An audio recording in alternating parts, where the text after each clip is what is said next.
It's 3 o'clock. Shall we get started? We should get started. Yeah. Okay. Well, welcome to our headquarters in King Salmon, Alaska, at Katmai National Park and Preserve. My name is Mike Fitz, and I'm the media ranger here at Katmai. And my name is Roy Wood. I'm the Chief of Interpretation for Katmai National Park and Preserve. And we also have someone else joining us this afternoon. My name is David Kopschever. I'm the social media and Bearcam intern. Yeah, so David is here to help moderate the comments for us. We also have somebody from explore.org helping to do that as well. So we'll try to answer as many of your questions about things that are on your mind today, because we announced that Roy and I were leaving Katmai here shortly, and I know that was quite a surprise to many people. So I know that's kind of, I guess, the main topic of conversation today. And we also want to maybe try to revisit some of our favorite maybe moments over the past few years too, Yeah. and sort of take a look back at what we've seen recently. Absolutely. I know the note that you posted on the website on Monday was the first that most people had heard of that we were leaving, and I kind of felt a little bad about that, because we've always, I feel, been really open and honest with everybody. We have shared everything, even when it could have gone horribly wrong, and so this is one where it may have felt a little. Well, it's a surprise, because we've known about it for a while that we were leaving. We didn't just find out like over the weekend, and so we'll address some of that today, as well as, like you said, to talk about some of our favorite moments. And my favorite moments, I know, are going to be some of the same ones that you have, but also some different ones, because I was here from the very beginning. But I really want to hear what the viewers' favorite moments are. Sure. And then some of my favorite moments are not necessarily, like the coolest, strangest events. It's just where the bear cams really shined, and where the bear cam participants really shined, because for me, that's the thing that I'm probably most proud of with all of this, is the community of people out there that are watching the cams and contributing to our understanding of bears, whether it's screen captures or photos they took while they were here, or observations. And so those moments are really cool for me. So think about those moments too as a viewer, not just this is one of my favorite moments and I missed it and I had to view it on the cams, and not just Lefty jumping off the falls, which was awesome, but there's some other things that have a lot of meaning to me, and hopefully to some of the people out watching on the cams. Yeah, that's a really good point. I hope that during the chat, people will be able to write down in the comments at the bottom of the page on explore.org what they've thought of the cams over the past few years and some of their favorite moments. And we probably won't have time to read them during the chat, but Right. afterwards we'll certainly browse and get an idea on that. So I am very curious to know what other people think, because what my perspective and your perspective is probably going to be a little bit different than Right. than everyone Because else's. we sometimes have the fairly dry scientific approaches, which I know some of you do too, because you've come out during those moments and geeked out with us. And then because everybody is into this bear viewing for different reasons, so that I really like that, and that's why we have David here, so that we have one more set of eyes watching the comments and questions, and can help us consolidate those and pose those questions to it. Who's helping us from Explore today? Courtney Is from it Courtney? Explore. Okay, Yes. Yeah. great, Mhm. great. And we don't mention this enough. But there is truly no way that this would happen were it not for this great partnership with Explore. There's a team of people there that, as you guys all know, do amazing work and have put these cameras around the world. And there is no way that we'd be sitting here reminiscing over the past few years were it not for this great partnership with Explore.org. We'd still be dreaming that it could be a possibility. We would still Yeah. have it in our head, and that would be about as far as it could And I don't know if we've talked about that ever, but this idea of having the cams was hatched during our long-range interpretive plan, and I know you were involved with that, but that's back when you were seasonal, and I don't It was remember like how much. 2008, I think. Yeah. So I wasn't. It was only my second summer here at that point in time. And one of the things that we felt was necessary for people to care about Katmai and the bears was to use technology to bring the bears to the people. And we had a couple of approaches to that we were looking at, and frankly, Facebook and Twitter and those things didn't exist, or they were completely off our radar. I can't remember the chronology of Facebook. If Zuckerberg was in college doing that in 2008, and we just weren't aware of it. But our goal that came out of that long-range interpretive plan was to use technology, and that included the park film, and then this other more nebulous idea of creating a virtual campfire is what we called it in the long-range interpretive plan. A place for people that loved bears and salmon and Katmai to congregate and talk about either their real experiences that they've had at Katmai or their experiences that they had if we ever figured out a way to do cameras. And we tried to do cameras on our own, the Park Service and a couple of partners in 2009 and 10, and we just couldn't really overcome the technology, so we shelved the idea again. And I find it kind of interesting to reminisce back to those days when the maximum number of simultaneous viewers we could have on the cams was 25 at one time. So I couldn't even get in half the time. And we couldn't watch it 100% of the time, really. Every time I would go to it, it would say error 500, which is a server error for like too many people trying to log in. Yeah, and we couldn't even watch it either. We Right. had no idea what people were seeing. So that was a very different experience than what we've been able to have over the past few years in interacting with that online audience. I Yeah, think. that was missing entirely, Yeah. the interaction. It was a one-way broadcast, so it was a step toward the virtual campfire. But the Park Service web presence wasn't to the point where we could even have blogs or anything like that. And we pulled the plug on that a few years into it, and then it just sort of sat until that wonderful day when Tom from Explorer called me and said, "Hey, we got this crazy idea. You guys interested in putting cams at the falls?" And I like reached over, grabbed the book off the shelf where we tried all of this, and we went through it, and you know, here we are 4 years later with you know, a great network of cams and great educational partners to work with, and you guys tuning in to share your experiences around our virtual campfire here today.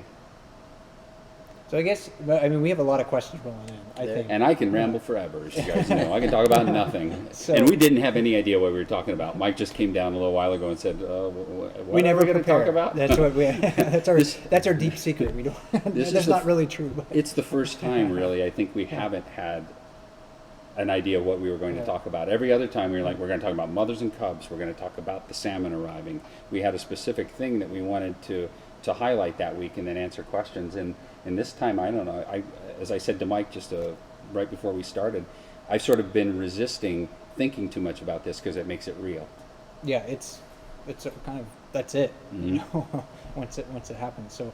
I know we have a lot of questions rolling in, David. I don't if you had a place to start. Maybe you can throw one at us. Yeah, I think the most common question has been, where are you guys going? Why are you leaving?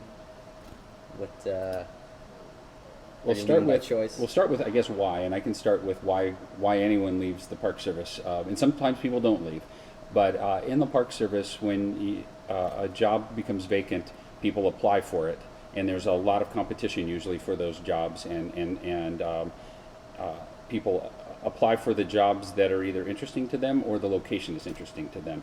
And in my case, for the last year or so, I have been looking for work, not because I wanted to get away from Katmai, because we won't share this with too many people, but this is the best park. Right? Yeah, it definitely is. You know, it's big. It's got amazing wildlife. You know, it's remote. beautiful. It's- You know, everything about it is like if you've dreamt of being a park ranger since you were that big, this is the kind of place you want to work in. But there are other things in life. You know, you sometimes would like to go to a movie. You sometimes would like to be able to get produce. You would like to, I was going to bring them up. You would like to go get a bag of Cheetos when you need a bag of Cheetos. And so there's, you know, after a while, and I've been here for 13 years, after a while you start thinking that I would like to be back in, you know, mainstream civilization. My family is in the lower 48. I don't have any family up here other than the people in this building with me. And also there's the career side of things, and so that's what really motivated me to start looking. Is that I have been in this position so long that I am at the top of. We have step increases, and I can only go one more step, and I'm maxed out. And I'm getting close to retirement age, so it's time to think about getting someplace and getting maybe to the next level, which helps my retirement, and also to have new challenges and new experiences, and maybe take some of the success that I've had here with digital media and social media and apply that in other locations. So I started looking and applied for, over the last year, a few jobs, and was so lucky to be selected as the Chief of Interpretation at Shenandoah National Park in Virginia. Shenandoah is an amazing park. It's very, very small compared to this, but it has a lot of visitation. It has a lot of classic park ranger kind of activities, lots of hikes, evening programs. Lots of trees. Lots of trees. Mike would love it there. They have a lot of bears too, and I've forgotten the number. I should know these things because I was studying like crazy when I was being interviewed for it. But they have lots of bears, and it really is sort of the classic park, and it has the wonderful advantage of being very close to DC and big airports and civilization again. And I really like that when you've got a wild park. It's got a lot of wilderness. It's got like 600 miles of trails. I love having a wild place like that that's right at the doorstep of people, like in an urban setting, and many of them who haven't been there. And I think that's a wonderful challenge to try to make that park relevant to the people who are right next to it, and make them aware of it and appreciate it. And people do love Shenandoah in Virginia. Anyway, that's why I applied for that job. And my last day is Friday, and I will be headed there in the middle of next week after the movers come. So that's my reason and my story and where I'm going and all that. And we can, if questions pop up, I can try to answer those too. Yours is different though. Mine's a little bit different. Yeah, Mm-hmm. I like to say I'm retiring. That's it. We would all like to say we're I'm retiring. kicking back and relaxing. So I'm not leaving to take another job at a national park. In fact, I won't have a job this summer at all. So I'm planning on trying to work on some other projects. I think that I've wanted to do for a long time. I do really want to be involved with the bear cams this summer. Leaving Katmai is one of the more difficult decisions that I think I've made, and I didn't honestly realize how hard it would be at first, because Last night. because I had worked at many different national parks before I came here, and each one of them is very special. But after my seasons were over, I was kind of like, oh yeah, okay, I guess I'm going to wander on to my next adventure. But Katmai really grew on me more than any other place. I mean, I was talking to some coworkers and friends last night and telling them about how this is really maybe the first place that I started to pay attention to how things just happened here. The phenology of everything, got to know the wildlife very well. This was the first place where I realized that, again, wildlife work, they are individuals when they are out in nature. We can look at a bear population and say that bears do certain things, but each one of these animals is very, very unique. I mean, that was fascinating for me to really learn about. I didn't realize the first summer that when I came up here in 2007 how easily hooked I would be on the bears. And I know many people who watch the cams have experienced that too. You just pop in for a few moments out of curiosity. Hey, what's this? This is weird. Oh, and then you see that bear Otis in the far pool, and you want to know more about him. And then you see another bear on top of the falls catching fish, and then you see a mom with the cubs, and you want to know all about them. You start to see the differences between them, and to me that was really, really fascinating. So learning about Brooks River, learning about Katmai and its bears was really, really satisfying for me. And I really don't want to completely give that up. So I'm not going to work at another park, but I am looking forward to maybe being involved in the cams in some way. At minimum, you'll probably see me comment in the chat from time to time. So I'd love to converse with you in the future. So you'll see me as part of the bear camp community. Will you be Ranger Mike, or will you be something else? I think I'll be something else, but it'll be my name. You'll probably see my name, just Mike fits right on there. So, because otherwise, if I start, typing in some random screen name, everyone's gonna be like, well, who's this? Yeah, who's this guy? Who's this imposter? so yeah, I think you'll be able to see my name on So people also want to know, is this going to be an opportunity to expand explore.org to other parks? Well, that's a great question. It is a possibility. Explore is always looking for new places to put cams in, and that is almost entirely their decision where they go, of course. And I said, as I said, they're constantly evaluating. I don't know what their plans are for the future. I know that once I arrive in Shenandoah, I will be looking around to see what I could possibly find that would be cammable. I just created a new word, but cammable, and share that with Explore, and hopefully they would be interested in partnering with us again. But it's a completely different park there, and I don't know what the agenda is at Shenandoah at this point. I don't know what their plans have, what they have planned for the future there. So I don't really know at this point, but I would love to partner with Explorer again, and I would love to try to recreate some of this in another location. Some of you have probably been to Shenandoah before. I have been there once, crossing it on a geology field trip, and we didn't stop because geologists like to get out of the van and take their rock hammers and pound on rocks, and that's a no-no in a national park. And so we didn't spend time in the park. And then I was there a couple of weeks ago for a brief visit because I had a meeting in D.C. and I drove down to go house hunting. So I don't know very much about it. So I don't know if there's a spot where we would have a congregation of wildlife, because otherwise, if you're just looking at grass grow, how often would you tune into that? Even if we had the life history of that grass or that shrub or something, Mike would tune in if it was No, willows. come on. Willows. Now you're labeling me as a giant nature nerd, and that's completely false, as everyone knows. Yeah, I don't know. It's a possibility, and I hope that Explorer would be interested in partnering with whatever park I go to if we can find something suitable. But we want it to be good, and Explorer wants it to be good, so we wouldn't try to force the technology on a place where it didn't really fit. Although I personally have dreams of a salamander cam. Let me know how many of you would tune in for a salamander cam. You need some nanotechnology. Little put it on them so they can worm's eye view of them getting attacked. They're probably, I think they're the most abundant terrestrial predators in that habitat, or vertebrate predators, I should say, vertebrate. Yeah. So yeah, they'd be cool critters to watch. Any takers on salamander cam yet? Not yet. Oh man, Let's see here. I thought that was going to be the big idea of the day. I see that someone did call me a geek, which is okay. I'm very comfortable in that cloth right now, so that's quite all right. Yeah. Yeah. So that would be great. The bear cams are popular on Explore.org, and I was just talking with Tom from Explore this morning, and there's probably some questions about the continuity of the cams with Mike and I leaving. I think over the past few days there's been quite a bit of speculation about that.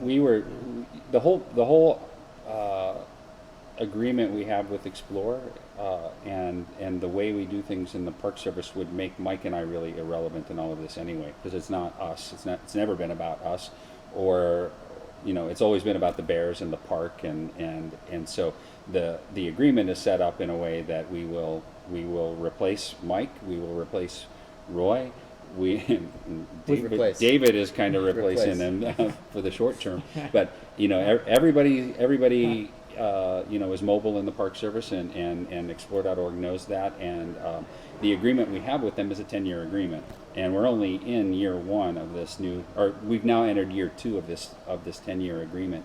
So you're virtually assured of at least 9 more seasons of Bear Cam, hopefully, frankly, with different faces during that time. You guys have seen me rambling on for I don't even know how many years now, and typing in the text field a lot, and you've seen Mike for a number of years. It's going to be great, I think, really refreshing to have some different people come in with different skills and different interests, and maybe we can draw in more people into the cams if we have some new personalities in there. Diversity is good in a lot of ways. And some of the people that are going to appear on the cams are in the building right now, but we can't all fit around the table. If they were standing right out here, and there's nobody here today heckling us, but if they were here, we'd pull them in and introduce them to you. But some of the people that you guys have seen already, or many of the people are still here. Troy Hammond is still here, so Troy will be on camera undoubtedly at some point. Michael Saxton, the bear biologist, is still here. Leslie, they all come in this weekend. I'm sorry they're not here now, so we could introduce them. Leslie will be here this weekend and this season. We got David, who will be here all the way through bear season. We've hired another person to work with David to do that. My replacement for the short term is here already as acting chief of interpretation. Linda Chisholm, who did the archaeology chat with Mike last year, is here again. Have I missed anybody? Anyway, the point was that there's ample opportunity for continuity, but also this wonderful opportunity to bring in new people. I'm really hoping that we can reach out to people that speak other languages now, because I'm not very good at speaking anything other than English, and some would even say that I lack in that area at times. Spanish is the only thing I can dabble in. Do you? You like konnichiwa, right? I know. A little yeah, Japanese. I know. I know like one word of 3 languages Yeah. besides English. So And do you? I don't have any. Little Spanish. Little Spanish, but I know we have a native Spanish speaking person who's going to be here this summer, and so there's opportunity to reach out to that community, and we can see on the analytics for the website that we have a lot of viewers around the world, but we don't interact with that many of them. I mean, we have our night owl friend, and we've Jurgen, and we have other people from around the country, around the world, but we often don't communicate with them, I think because we're not very good at reaching out in those other languages. So that's, I think, an opportunity that the future may hold with new people coming in. We can reach out to different communities. I mean, Brazil is huge. The cams are huge in Brazil. They were number 4 or something Yeah. like that last year as far as viewership goes. But I don't speak a lick of Portuguese, and I don't know many park rangers who do. So that's an area that maybe in the future we can grow into. So I see this as the change, us leaving is just a wonderful opportunity to try different things, not abandoning the traditional stuff, but to move forward. And I'm going to be so jealous when I'm sitting in Shenandoah and David and other people here are doing amazing things. Yeah, when David has 40,000, 50,000 Periscope followers. Right. And here I am, just watching the cams like everybody else. Running out of internet. Yeah, running out of the internet at that point in time. So I rambled on again there. Well, you've got lots of votes for Salamander Cam. Salamander cam. Okay. So if I get enough internet at my house and I have a pond, I will get a salamander cam. With or without Explorer, I will have a salamander cam. Maybe a newt cam. A newt cam. Yeah. Well, another thing people want to know about is the DNA project. Will that be continuing on? Will they be informed? As much as possible, I believe. Michael's just starting. I think he just got approval for the project to go forward with that PhD project this year. You may know more about it than I do. Not too much, but Michael Saxton, who was the lead going out and investigating the death of the cub last fall and then of 868 last fall, he is our bear biologist right now, and he is in a doctoral program, and his thesis involves the collecting of DNA from the bears, and an offshoot of that will be helping us create this family tree of the bears. He's going to be back this weekend. He fully intends to do that, and through the incredible generosity of all you bear camp participants, we got I haven't counted. It was Did you count? 11,000 at last count. Yeah, so over $11,000 in individual donations from many of you, and that's incredible, and that shows that the cams are really instrumental in helping you connect with this distant resource. Because I know a lot of you haven't been here, but do feel a kinship with the bears and a connection with Katmai because of the cams, and that's one rubric right there that you can use to measure connection. If people are willing to part with their time or their money, and you guys part with a lot of your time observing the bears and reporting what you see, or the belugas and reporting what you see. So yeah, when we do a project in a national park, there's a process that every researcher, including MPS researchers, has to go through, and that DNA project has cleared that hurdle, and I would expect that this summer he will begin to start doing some sampling of the bears, and that would be a great chat to get him on before that project starts, in case you see some of that behavior on the cams, then you'll know, oh, that's Michael going out and darting the bears, or I don't know if he'll have an assistant or if it'll just be him. But Results, though, we're not going to get results for Yeah. quite a while. I mean, So- because it's not like we can just pop them into a machine and yeah, it's not like a get the- tricorder in Yeah. Star Trek. I wish it was that easy. I mean, it's getting there. It's amazing how fast they can sequence the DNA. So what'll happen? I shouldn't talk too much because I don't know that much about it in detail. But he'll dart them. The samples will be preserved long enough to be sent to a lab, and then he probably won't be able to analyze them into the fall sometime. And so what I would suspect will happen is that you will see some activity going on this summer, but it would be sometime over the winter or spring of next year when we here at the park might get the first results. And then I said when y'all here in the park might get the first results, and then you can begin to piece together the family tree and share that information. But that's something that you guys, when we do the chat with Michael, or when they do the chat with Michael, you can ask that question and see what the timeline is. And he may not know exactly because he hasn't done this project before. But I know when we started it a previous time, we preserved all the samples that were taken during that window and then sent them off in blocks. It wasn't like dart and run one to FedEx and mail it. They were frozen, or actually in that case they were preserved in alcohol, I believe, and then sent away. And they're not. We should clarify that they're not tranquilizing the bears. It's part Correct. of what happens at Brooks River. It's a biopsy dart, and I'm sure Michael will be happy to share more information about that, and David will help communicate that. But it's just a biopsy dart. Takes a little chunk of skin out.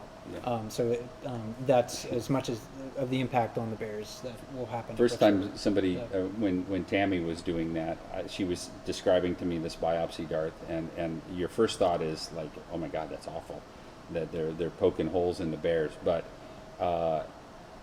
if you take the needle size in relation to the size of the bear, it's minuscule.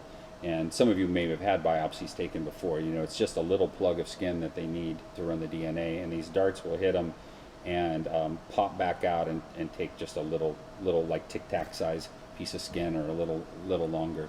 And even if that bothers you, even thinking about that, just think about the wounds you've seen them inflict on one another when they're playing. This is pretty minor compared to what they do when they're playing, or what I used to get when I was playing. Mm-hmm. So how about the bear book? Well, the PDF version of the Bear Book's done. Yeah. So if you wanted the 2016 version, it's on Katmai's website right now. And I think at the top of the chat on explore.org, where you can post your comments, there's a link to the ebooks page on Katmai's website, and you can download the latest version of that. So we'll have, hopefully somebody next winter update it for 2017. I mean, as soon as it's out, it's already obsolete. There's probably already going to be changes in the bears that are going to make certain pages obsolete and things like that. But Yeah.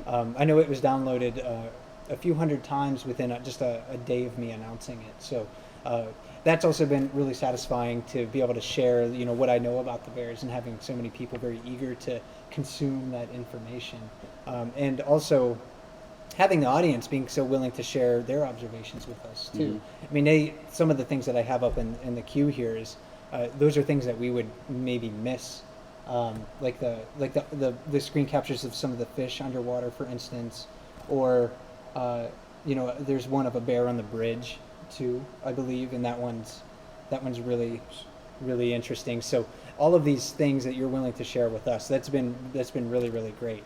So that's kind of like the part of the community that I'm definitely going to miss along the ways. But yeah, the Bear Book's up and finished. If you want to download it, it's a big download, so please be patient with it and save it to your desktop so you don't have to download it again. Don't open it in your web browser. Just save it to your desktop, and it's best viewed in Adobe Reader.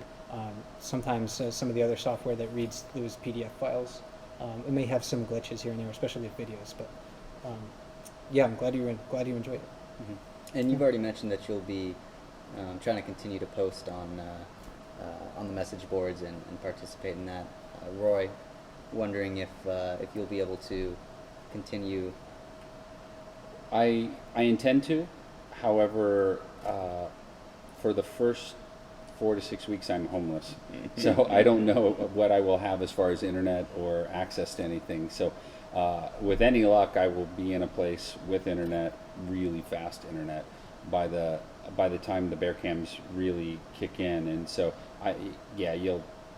you couldn't pay me to stay away, because I'm going to really miss this place. I'm really going to want to watch the bears, and I'm going to want to sit around the virtual campfire myself and we can't wait discuss stuff. to troll David when he's on there chatting with everybody. So really going to give him a hard time. Don't do that, please. But Only you two control him, right? yeah, we have permission to do that. So I intend to do that, and I don't know what my schedule will look like for sure, till I get there and get settled in, and I don't know what the demand will be, but we had talked about, and I talked to Explore about this too, that maybe at some point, whether it's July or whether it's September, I don't know, but to try to do something where we could do something from Shenandoah and something from Katmai, a shared one comparing brown bears to black bears, or our habitat to our habitats. So I don't know if that'll happen. That's really up to you guys here in Katmai, because we would be intruding on your operation, and if people would even be interested in that. But that's something that I could try to do. The nice thing with the 4-hour time difference is that I could do it after work, and it wouldn't impact my work schedule. But we'll see, Well, I would and see if love people that. are interested in doing that. Yeah. We did it with the polar bears, and it was pretty cool, I think. Mhm. Cool. Although it would have been even cooler if we got to go to Churchill and watch the polar bears there. Another question that keeps coming up, 451's cub dying last year. Where are we with that study? Well, we don't really have any more information to give. And I'm not able to drop any of these in. Okay. Thanks for showing me how to use the technology, Mike. Where have you been all my life? So yeah, with 451, actually we don't have any more results to share. Kind of what we got last fall was it. The lab, ended up determining that this cub likely died from canine adenovirus type 1, CAV-1, if you want to look it up a bit quicker. And this is just a screenshot from that incident. I think many of you who are watching the camps right now are very familiar with what happened right then. If you're not familiar with it, just a quick recap. Of course, we had a cub last year that stumbled in front of the cams and just basically collapsed right below one of our cams. And we watched it and the mother and the other cub for 2 days at least. Wasn't it like Wednesday afternoon, Yeah. and then she died? Friday The or cub died something. Saturday morning. Something It was- like that. Yeah. So we don't have any Friday night. extra information to give. It seems like everything that we got from the lab was pretty conclusive for that point in time. Yep. Same with 868 too. There were some other samples that the forensics lab in Wisconsin was going to send out, sort of for their own curiosity, even though they Okay. determined that it was Uh-huh. probably CAV1 that was the cause of death, and some of those took months and months to run, and I haven't heard anything from that. David, you could try to ask Troy that, or Michael that. They may have been communicating with Michael since he was their point of contact, and so when he gets back, you could ask him if he heard any more after the CAV1. And obviously, if we do hear something, if David hears something, he would share that with you guys in the chat function on Explore or in a live chat at a later time. But that's a good question. I've almost forgotten that we had those other ones that were going to take months, because it involved taking tissue samples and trying to culture different organisms out of those. Interesting stuff, but it was most likely CAV1 and unknown or inconclusive for 868's death. The samples were very deteriorated by the time they made it to the testing facility, and while it tested negative for CAV1, the samples were bad. So there is a possibility, I suppose, that there was some error in the sampling or in the testing. Well, as you leave, there are more and more people visiting Brooks Camp. Do you guys have any thoughts on what effect that will have on the bears? Oh, you mean as far as visitation going up? Visitation actually hasn't gone up, really. We've always been hovering just a little under 10,000, with the exception of the recession years where we dropped down a little bit. I think the demand is way up because of the cams. So I don't think that the numbers of people at Brooks, because even if it went from 9,400 to 9,800-ish, which is what I think we were last year, that's a tiny, you spread that over 100 days or even over 30 days, that's not that many more people at a time. But what I think is really being impacted by it is the viewers' ability to try to get in there, because what used to be difficult but possible was a campground reservation at Brooks Camp used to be difficult but possible, now has turned into essentially a lottery where only the people with the fastest internet and luck can get in, because we sold out most of Brooks Camp in July within the first 8 minutes this year. And I don't remember, do you remember how many reservations were made in the first 1 minute? It was a lot It was a in lot. the first 1 minute. Yeah. So people were waiting just to hit that button. So that kind of makes it a lottery. So I think that's the one, perhaps negative, if you will, of the cams, is that it used to be a bit more of a secret place for people visiting, and now it's not a secret anymore, because last year the number of Bear Cam viewers exceeded 22 million, and yeah, that's not a very well kept secret, if any at all. And then I have a little bit of a thought on that and a follow-up question too, but maybe we're about 35 That's about minutes halfway. in, so Okay. we probably should reintroduce ourselves. Okay. Yeah, we're about halfway point, and we want to welcome you for joining us on our chat if you're just joining us right now. If you'd like to ask us any questions, you can go to explore.org's webpage, go all the way to the bottom, and you can post your questions in the chat function there. My name is Roy Wood, and I'm the Chief of Interpretation for Katmai National Park. And my name is Mike Fitz, and I'm the media ranger here at Katmai. My name's David Kopshever, Bear Cam and social media intern. And yeah, with we were just talking about, of course, Brooks Camp, and whether there's more people, and that could place more demands on the resources at Brooks Camp. And the park, in the 1990s, investigated, and reasons maybe to limit visitation. And I think that's something that national parks may have to revisit in the near future. I mean, we know that there's a lot of national parks around the world, and especially in the United States, they get very, very crowded.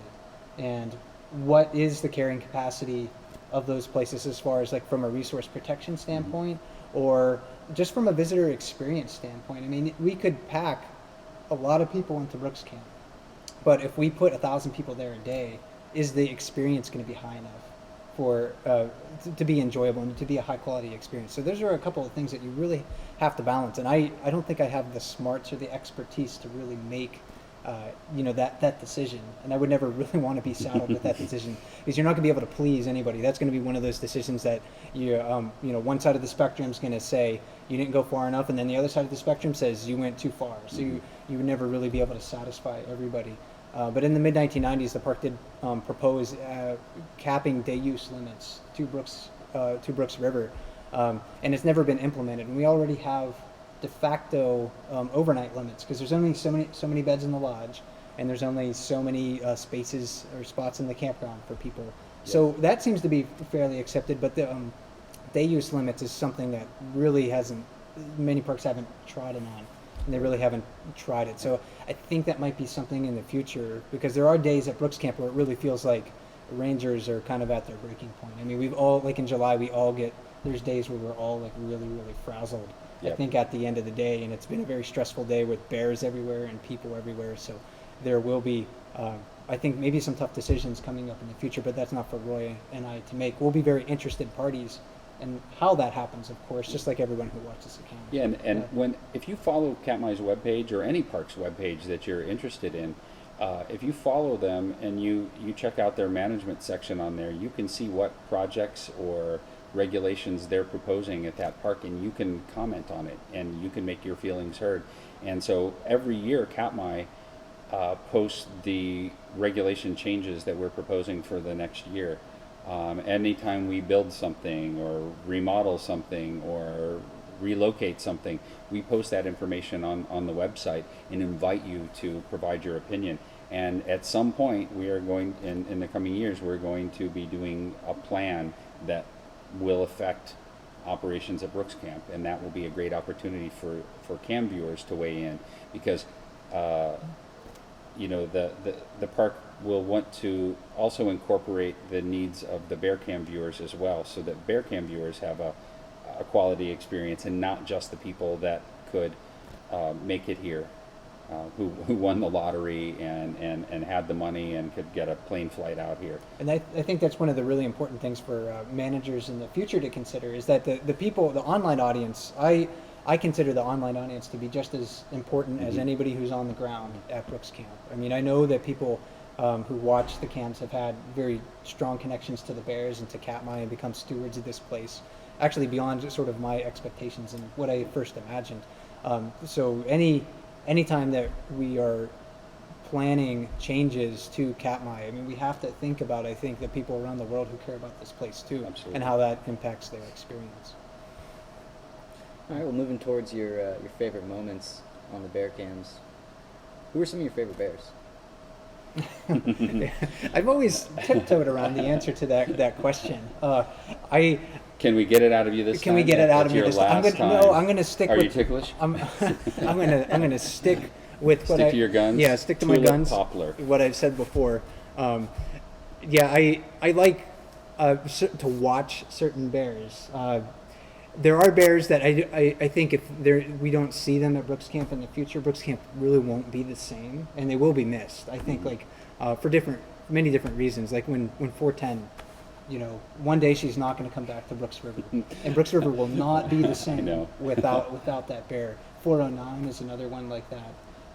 So those of you that have seen the movie The Revenant, do you think the bear looks a little like 410 in The Revenant? I know have you guys I haven't have you seen it? No, I think it looks like 410. You let me know if you think it looks like 410 in there. But so Mike has finally admitted that 410 is his favorite bear. No. That's the message there. So if we're doing our favorite female bears, my favorite female bear has changed over time. My first favorite female bear was Milkshake, who is in the park film with the 4 cubs, and she's my favorite because she's the first one I ever saw at Brooks Camp, and she had 4 cubs then. Unfortunately, Milkshake has passed, or at least not come back to Brooks Camp in the last 5 years. Something like that. So that's probably bad news for her. I like bears with stories usually, and so that's why they change over time. And right now the bear, and I know we've got her on here, the bear with the best story as far as I'm concerned is... That's not... Oh, those are her That's cubs. her cubs. Yeah, those are her cubs. I saw Holly on the little thumbnail. Well, it's Holly. There, I blew it anyway. Holly, and my reason for having Holly as my favorite bear is because I've had a long history with her at Brooks Camp, and I've seen her be, an outstanding, nurturing mother with backpack when his leg was injured. Do we have a backpack picture? Or are you going to? Oh, we don't. Oh, No, there's we don't, Holly. Okay. Yeah, we don't have a picture of him, but. So I like that part of the story. I like it. The backpack is still around, and so it completes that story. And I like her other stories. Unfortunately, losing the cub, but of course the adoption of Cub Adult a couple of years ago. So I like her for that reason, and then that also becomes one of my best bear cam moments too, because it's one of those times where everything came together just right with the cams, our observations on the ground, and then observations from at least one cam viewer who was here on vacation that helped us piece together this whole story. And for those of you that don't really know the story, 402 female at Brooks, over the course of a couple of days, abandoned her cub, who was too small to be on his own at that point, and it did not look very well for him. And so Mike and I talked a lot about how it's what happens in nature sometimes. Animals get abandoned, they die, and we don't know for what reason it was abandoned, and maybe it's injured. There's a lot of speculating, but the main point was that in a national park, that is something that we would allow to happen because it's a natural process. Now, if we had done something to drive them apart if we had killed the mother somehow accidentally, we may have intervened and allowed the cub to be taken away to a rehab center or a zoo or something. That could have happened, but in this case, as far as we could tell, it was natural. And he frankly didn't look good for a few days, and we did see him catch a fish right at the end of one of our chats one time, and Sherry came running up, remember, with Yep. her picture on her Yeah. iPhone, Yeah. and we held it up in front of the camera so people could see him eating a fish, and there was much rejoicing. But we also knew that August was coming up, and the cubs, all bears tend to leave Brooks Camp, and they sort of like going onto the dark side of the moon. You lose contact with them when they leave Brooks Camp for that period of time, and you cross your fingers and hope they come back around so you can reacquire that contact with them. While they were separated, and I can't remember her screen name now because I know her first name, and I don't feel like I should say somebody's first name. It's You know who you are. Calliope. Jane. Yeah. Yeah. So Calliope Jane takes some photos of this bear and sends them to the park and says, "Hey, do you have any idea who these bears are? I don't recognize the family group." And Ranger Gene and I looked at it and went, "Oh my gosh, I think that's Cub Adult." And Holly, it appeared in those photos, was allowing Cub Adult to be close. And that's, I will actually admit that was a time where I was wrong, because I was telling the Bear Camp fans, people had asked, Doesn't happen. is there a chance that it'll get adopted? And you know, when you again, when you look at the research, when you look at We Googled the heck out of any that. documentation of it, it's very, very rare. Yeah. And I said, I was just kind of preparing people for the reality that it's not going to happen, because if I would have placed a bet on that, I would have lost big money.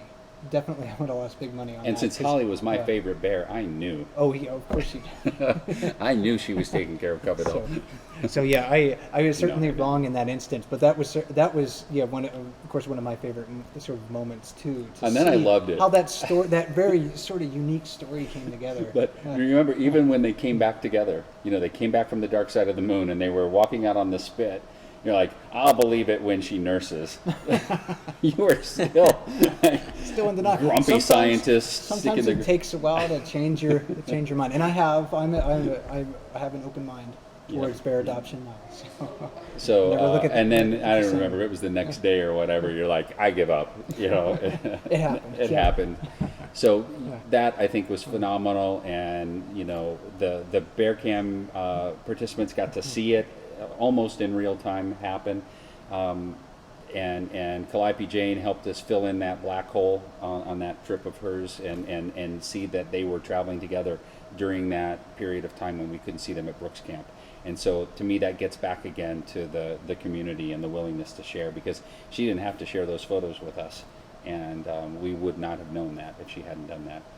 It's sort of a I guess a related question to this, coming from Courtney, is we just talked about if we have favorite bears or what they might be, but what was the first bear that we saw at Brooks River? Do you remember? Oh, for me Yeah. it was Milkshake and Okay. her first cubs. Okay, because I remember the first bear I saw too, and it was 854 Divot. Yeah. And that, to me, actually, that's why, so I remember seeing her. She was digging divots in the river, hence her nickname. Yeah. It was in the springtime. It was our first day at Brooks Camp, first time I had ever been out there. We're just walking around, and she's digging in the gravel, sniffing where some salmon had died the year before. And then a few years later, we end up finding that Divot wandered outside of the park, and she came back with a wire snare around her neck, and we were able to successfully remove that snare from around her neck. So that was also one of sort of my favorite moments here, to be a part of a process, of that process. And really all I did was I kind of identified the bear, and I don't even think I really helped track it. I was there mostly taking photos and documenting the whole situation. But we were able to successfully remove the snare. Last year she was a very, very fat looking female. She successfully weaned the one cub that she had in 2014. So Yeah. that was another one of my favorite moments. Sure. Also a favorite moment of mine, and I think that I think that if I were pressed to say what my favorite moment absolutely was, it was that one, because it was an emotional ride. Granted, scientists are trained to think in population, you know, that you don't worry about the individual bear, you worry about the health of the population. And I had a background in science. It wasn't in biology, but I took a lot of biology classes. So there was you know, part of me that, you know, what happens to this one bear is irrelevant to the species, or even to that species at Brooks Camp, but it became just very personal because you know, it was a man-caused injury, a wolf wire snare around her neck. She was definitely going to die if we hadn't intervened, and we weren't sure how it was going to turn out during it. And that was another moment where I think the bear camp community, and again Calliope Jane, same vacation, quite a trip for her, but she photographed Divot and her two cubs just outside the park near a lodge she was staying at with the wire snare, which helped us pin down that location and time for you know, likely location and time where she got the snare around her neck. And anyway, that just felt really good. The whole team came together, the bear cam community came together around that, and I'm incredibly proud of the parks and the Park Service's ability to come together from across the state. Because Grant Hildebrand, in this photo, the guy in the maroon T-shirt, he came from Anchorage and had to get drugs from Denali, and this all was going on really fast behind the scenes when it looked like we weren't doing anything. But it was just an honor to be on that team. And lightning speed for Bush, Alaska, for rural Alaska. Yeah, it was. And it turned out well, and that's the thing, you know, we were prepared for the worst and crossing our fingers for the best, but everybody pitched in on that process, including Leslie, running outside in her jammies to follow Divot and Cub until somebody else who was properly dressed for Bush, Alaska, could catch up and take over. So yeah, that was an amazing thing to be a part of. And if you would like to see more of that story, we do have a video on YouTube posted on that, and it's long. It's 42 minutes long, I think. But if you want to watch that story, that's what we tried to capture during the process. Got another question here that just came up from Debbie. What was the biggest surprise or the biggest thing you guys learned? And Mike has a favorite bear. Well, you want to? I've learned so much. I mean, it's really hard to say if there's just one thing, one biggest surprise. Yeah, that's. I don't know if I could really give a succinct answer to that. I mean, that's a good question. Yeah. I think because almost every day I'm out there and I learn something about them, and it you know, it all in 13 years has come together to be you know, just how smart these animals are and how individualistic they are, and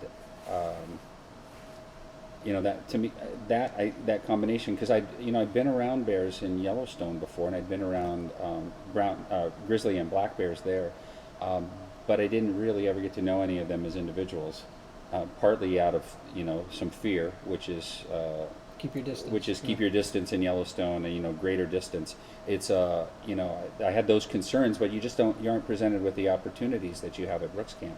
So for me, that was an eye opener to see that I could see behaviors that repeat, and I could see you know, individual features, and I guess for me it would be the individual nature of them, that they weren't just a population of 2,200 bears.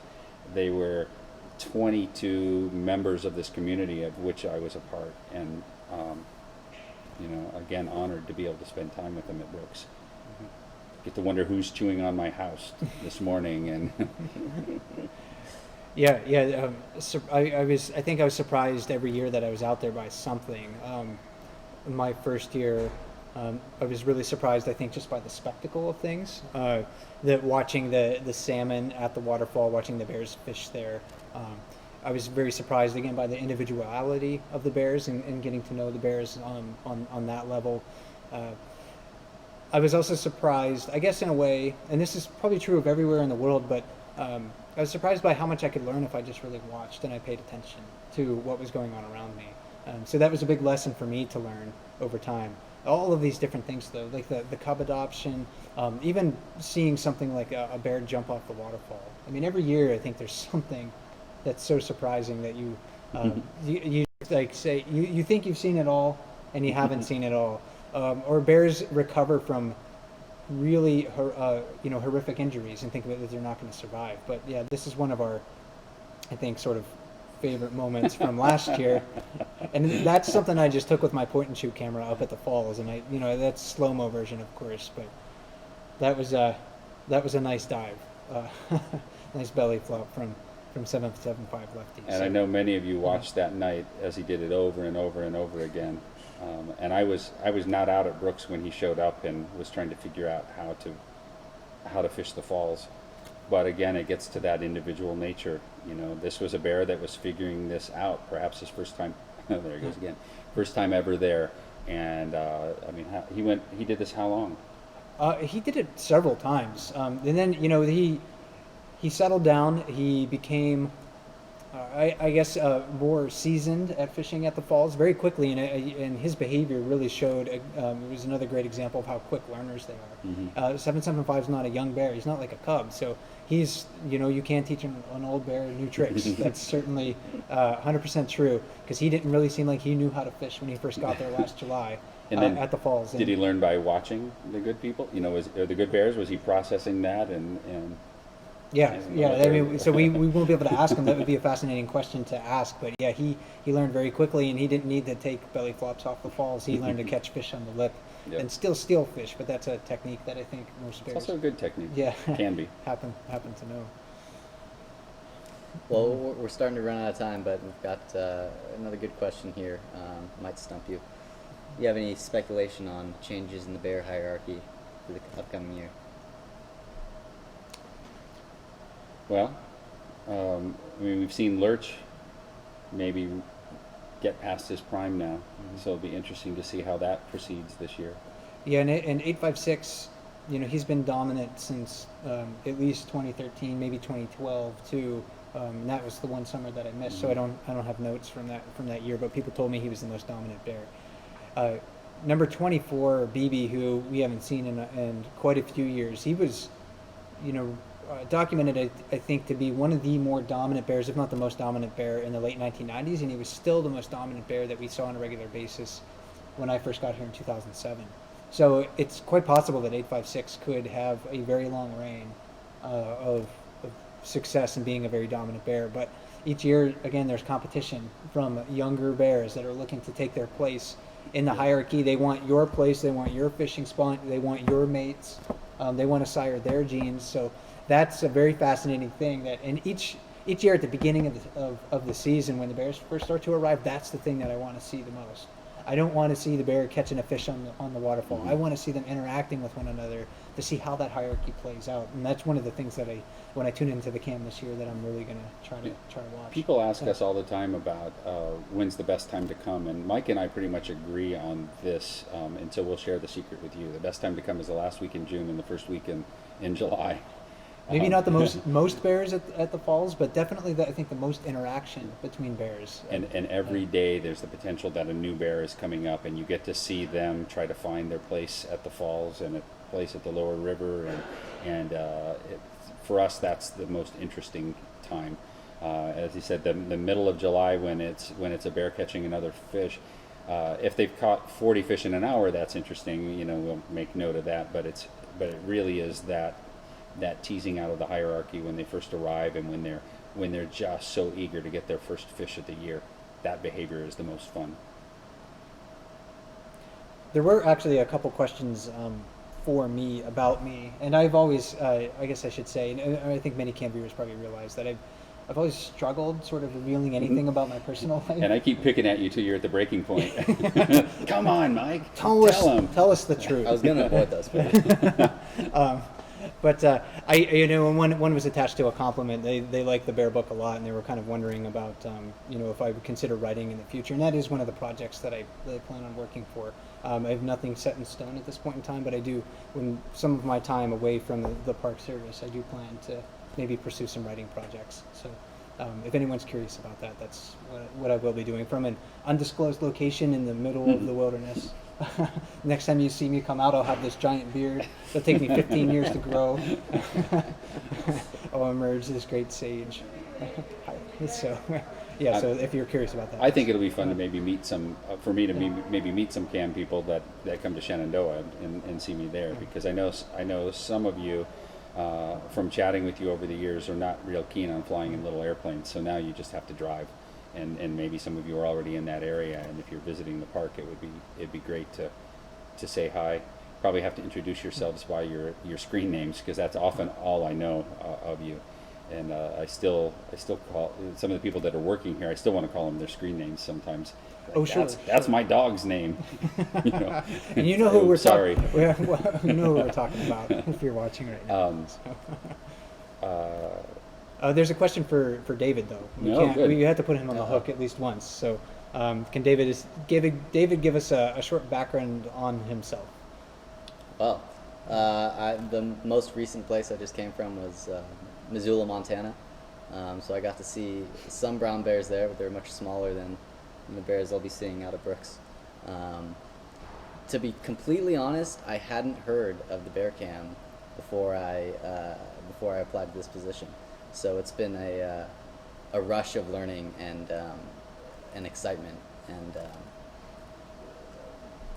my level has gone from 0 to 10 in excitement, and I just can't wait to get out there. Yeah, I'm going to be very jealous when you get out to Brooks Camp and email me and say, "Oh, we saw 3 bears today, and we saw a courting pair Holly's walk on the adopted beach." another one. She's got 4 now.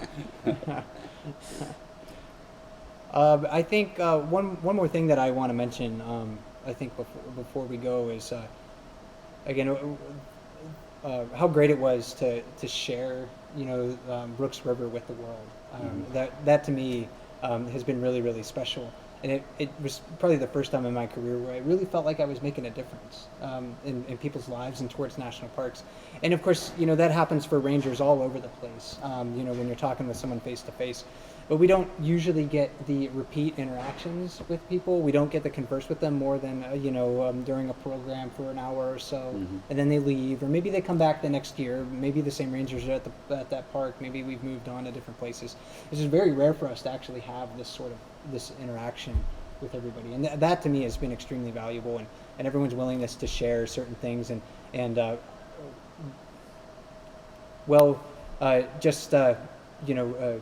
show us the things that we've missed too. We can't watch the cams 24/7, and there's a lot of things that you see on the cams that we don't get to see, and that helps me to fill in the gaps of my knowledge as well. What's going on at the falls? What's happening, even on the underwater cam and things like that. I mean, there's so many great screen captures that people have shown us over the years. So all of those things. I mean, those are just really fantastic moments. And I'm really thankful that everyone's been willing to share those things with us.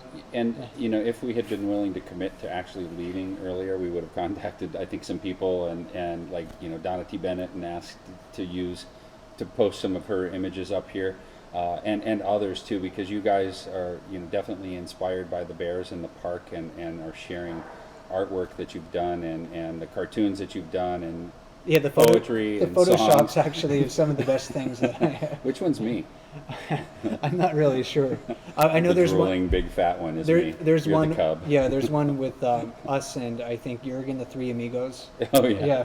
Yeah, and I'm flattered that they made me the tallest one out of the group in that. So, I thought for sure I was pegged for Martin Short's character in that Photoshop, but not quite. So yeah, we've really enjoyed that, and I think the parks, for their 100. So the Park Service is celebrating its 100th anniversary this year. #FindYourPark, and have to get the plug in right. A couple of days ago, or last week, if you would have done it on Twitter, you would have gotten a park ranger emoji for that day, and I don't know if it's still going on. You can try that and see, which is pretty cool.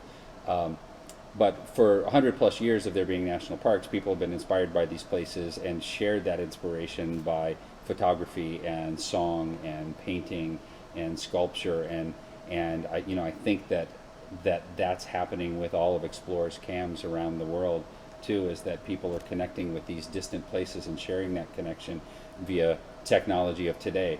Technology in 1872 was glass plate negatives and painting, technology today is Periscope, Facebook posts, Photoshopped images, memes, all the things that we see you guys do, and we laugh our butts off at the stuff that you guys have created, and we don't always get the opportunity to say that because We do enjoy them very much. because some of them, as you know, are not quite safe for work or kid friendly, and as Yeah. much as we enjoy those, we feel like we shouldn't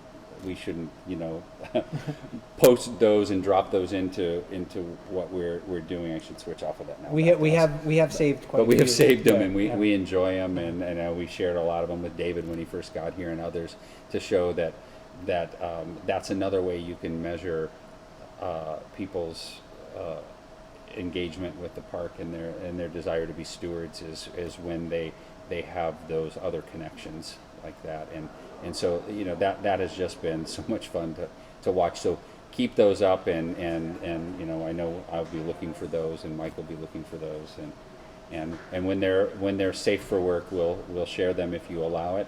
When they're not, we'll secretly enjoy them ourselves. But that's been fantastic, and Explore is always trying to make that part of the platform with the screen capture button and the ability to embed those in the streams. That's been great. That was something missing from our first attempt at doing this on our own, was any of that interactivity. Well, it's about 6:04, so we've gone a little bit We over can an keep hour. going. I don't have to hit stop. up Yeah, there. yeah. I mean, we're not going to be back on the chat. It'll for, be like for a Jerry while, Lewis so. telethon. We can just go until we're exhausted and the blood clots are forming. And there's a Star Wars clip somebody's dropped in. Darth Vader voice. Darth Vader voice. We didn't have Darth Vader voice again now, did we? Is that somebody's favorite Darth Vader voice? That's an old one. I think, Okay. for when you actually did. Yeah. that. So what are some of their favorites? There's been all kinds of. So I had a couple of others. I had Lurch eating the other bear. It's not necessarily a bear cam highlight. You have to go back to the very first year, and I don't know if we have clips posted anywhere. Oh, I think they might be in the film, but when that cache was there in front of the cameras, and while a bear eating another bear is an unpleasant thing, I think it was the first time that the community really came together and gelled and got around this idea of truly being like privileged witnesses to this part of nature that nobody ever gets to see, because nobody except a fool would stand that close to a food cache of a large dominant male bear. It would just be crazy, but the cams were right there, so we could all watch it and really observe something that without disturbing the bear.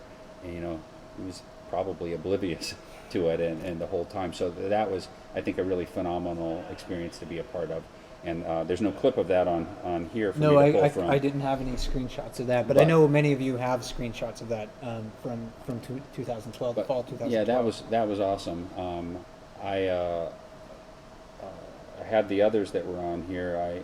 The first time we got the bear snorkeling underwater, and I don't think that clip I showed earlier was that one, but the first time we had a shot like this underwater, which wasn't that long after the cams went live, like, yes, it works. That was pretty cool, because nobody gets to see that view ever.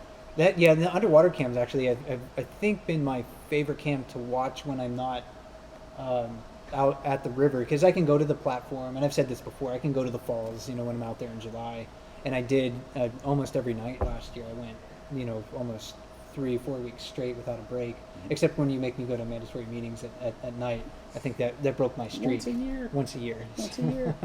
But the underwater camera is really fascinating to watch, and the fish, to see that perspective, get to see the grayling and the trout, and of course the salmon in the river. I mean, that's so.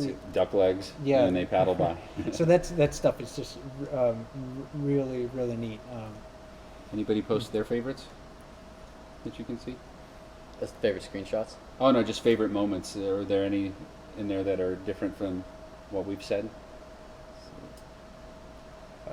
I also liked the day that Cub Adult, before he had been completely abandoned, was up in the tree, and you were out there doing your Timmy in a well marathon broadcast till you ran out of power. The first day that happened, I didn't have the camera or anything out, and that was one of the more stressful days I think I've ever dealt with, because I stood near that tree at a respectful distance to keep people away. And I was out there for 10 hours watching this cub in a tree. But that started that little saga and that story that's continuing today about that animal and the abandonment and the adoption and everything like that. That I think it came down out of the tree, ran around camp, went right back up, and I thought I was going to be there all night. And it eventually came down, and it left camp. To make a long story short, went down to the river, and you were driving the camera, driving the cam. and I'm behind it, like watching it. And you said a bear was coming towards it, and I thought for sure, okay, here we are. We're going to witness. This is the infanticide that we've been telling Yep. people to prepare for, and it happened to be its mother. Yep. And it was just a short-lived reunion because she abandoned it like 10 days later or something. But that was another one of those moments. That's like, quite a wow, year.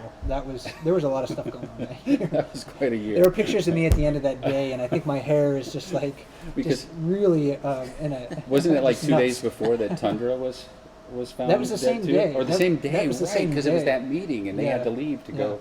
Right. Yeah, that was a long day.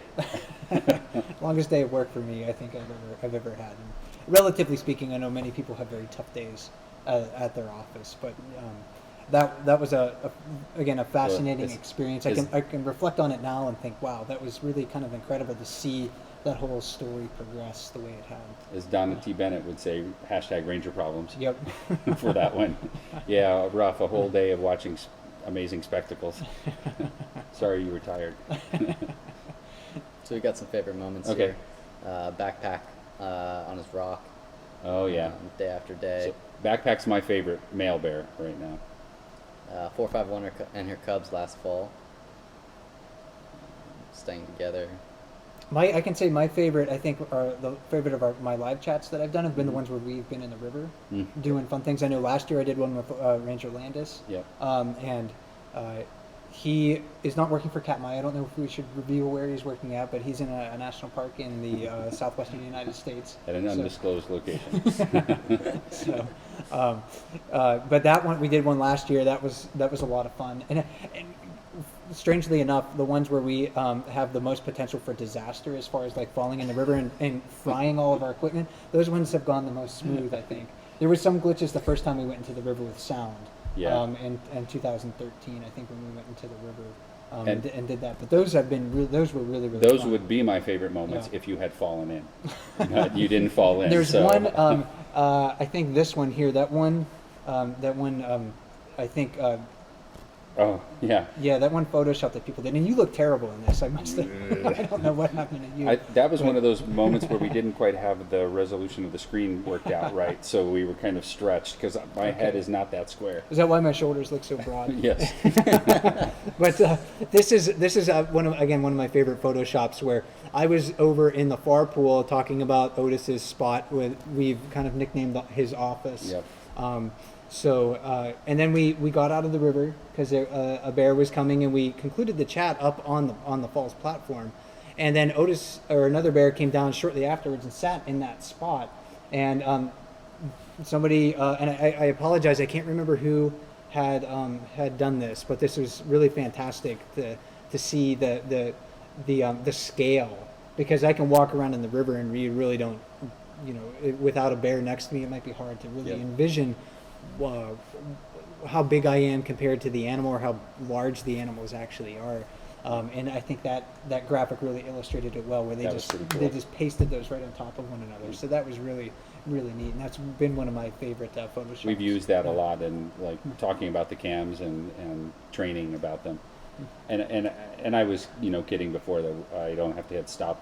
To be respectful of the people that explore. We Oh, don't that's want to true. go on forever Yeah, because they have it's to go quitting home. time for them. Yeah, And they have to go see, home. we can work for another 45 minutes before it's quitting time for us. But maybe just if you can mention a couple of them quickly and other favorites if there are any. Otis in his office, B Nose sharing her fish. You'll have to go through the list. They're coming in too fast for me to read them all. But before we conclude, we do definitely have to thank everybody at Explore.org for helping us to build this community, supporting the cameras over the years. You said Charlie. that, yeah, Charlie for yeah. even having the idea to do this. Yeah, you said it at the beginning, but we can't emphasize it enough. And the camera operators who have volunteered hundreds and hundreds of and hours a year. hundreds of hours a year, yeah, to run and give people really special moments, because without them, again, that's another part of this community that without them, the camps would not be nearly as successful. As a chief, I have to report volunteer hours every year to the Washington office, and it sort of hides the impact of it, because I just report volunteer hours, and it's still nothing compared to Denali or the big park like Golden Gate, which has hundreds of thousands of hours of volunteer hours. But the thing that the cam ops are able to do is in every hour in July, especially, they're helping tens of thousands of people have this great experience, and I can't thank them enough. And that it's an incredible contribution there. And I wish that we could report how many people they contacted during that hour that they were volunteering, because I think it would blow the roof off as far as the numbers go. But we don't report that, unfortunately. But the contribution is no less significant. Yeah. So thank you Explore.org. Thank you for everyone who works there. Thank you Cam Ops. Thanks Cam viewers, of course, for being a part of this as well. Be sure to join David this summer. He's going to do some really fantastic things. So yeah, Bear Camp's not going away. It's never been about us. Yeah, as Mike always says. Yeah. Why is it about me? So yeah, pay attention to what's going on out there in the river. Continue to be stewards of wildlands, Katmai National Parks, and just wild animals. I think in conservation across the world, that's more than what we can ask. And enjoy Bear Camp 2.0, I guess, this summer. And one last bit of business. In coming days to weeks, there'll be an opportunity for you to participate in a survey sponsored by a university, a team of university researchers. And if you wanted to participate in that, they'll be announced on the website in some fashion. That would be a great opportunity to help explore, and this university team assess the impact of cams such as these on the park and on the viewers. So participate in that if you have the opportunity. I know they would love to get the feedback from people. It'll be a short survey. But I also want to thank everybody for allowing Explore for allowing me to experiment and play with all this tech. I love tech, and I love using it as a way to take the park to the people, which was the big goal in our 2008 long range interpretive plan. And I really do hope I can find a way to recreate some of the experience at either Shenandoah or a park that might come after that, or help other parks do it where it's more appropriate. But it's truly been an honor getting to know many of you in person, those of you that have made it to the park, and an honor getting to know the rest of you from our chats and watching the full moon rise from Dumpling Mountain, or watching the bats fly around and catch moths and see that sockeye salmon glow white in infrared light. Who knew that? So it's been a wonderful ride for me, and it's not over for me. And as Mike said, it's not over for Bear Cam either. New faces, new areas of expertise, and new stories. And now we get to watch. Kick back and relax and enjoy it. So we'll be with look for Bear Camps to go live sometime in June, and enjoy the show from there. Yeah. Thanks again for joining us. We're gonna miss you guys.